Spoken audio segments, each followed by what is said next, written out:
All right, everybody, listen. 32-bit float is real, it's a thing, and I think you need to know about it. So, how I stumbled upon 32-bit float is I was trying to record videos for a while, and I had my wireless mic connected directly to my camera. Everything was good to go.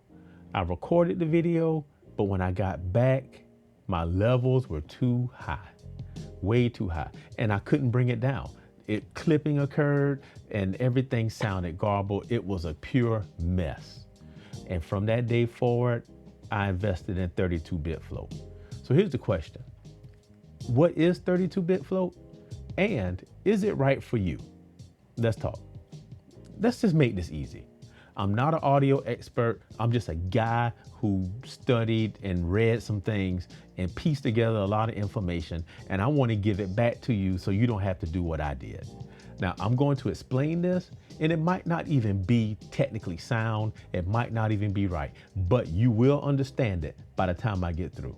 So 32-bit float is just a recording format. That's all it is. There are some terms that you need to know about 32-bit float so you can understand it.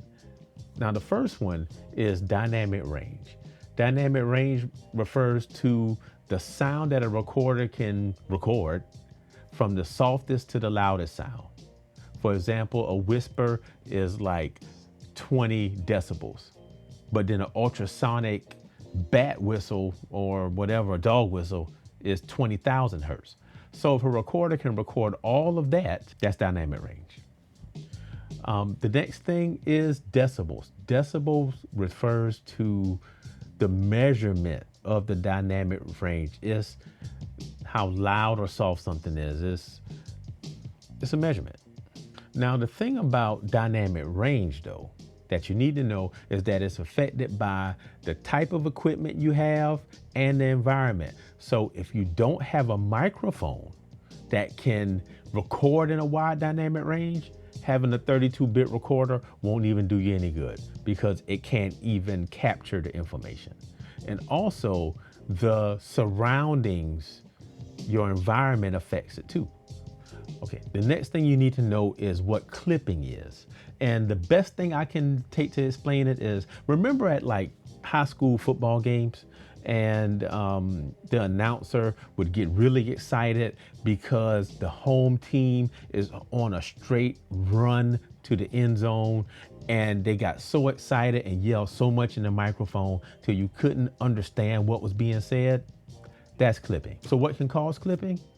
When you overload your microphone, when the sounds coming into that is way too loud and it can't recover it, it can't pick it up. It just hits a ceiling and that's it. So what a lot of people say is that 32-bit float recorders can't clip. You can't make them clip. The truth is that they record a wide dynamic range of sound, so it can actually interpret information from all of it, even at some of the loudest things, because we can't produce things like dog whistles and bat echolocation sounds. No, we just can yell. And 32-bit recorders can capture all of that. Now that we know all of the terms and all of the little things, here's my simple layman's explanation of 32-bit float. What it is a recording format that records all of the sounds from the quietest whisper to the loudest dog whistle. And because it records all of those sounds, when you edit it, you can bring down the loudest sounds and bring up some of the softer sounds. So you essentially have everything. That makes it a whole lot better. So here's some things that you need to know before you think about getting a 32-bit float recorder. Number one, you have to have an editor that can handle it. Right now, the big three, they can definitely handle it. And what is that? Premiere Pro, DaVinci Resolve, and Final Cut. There are some other ones out there, but those are the ones that I know right now.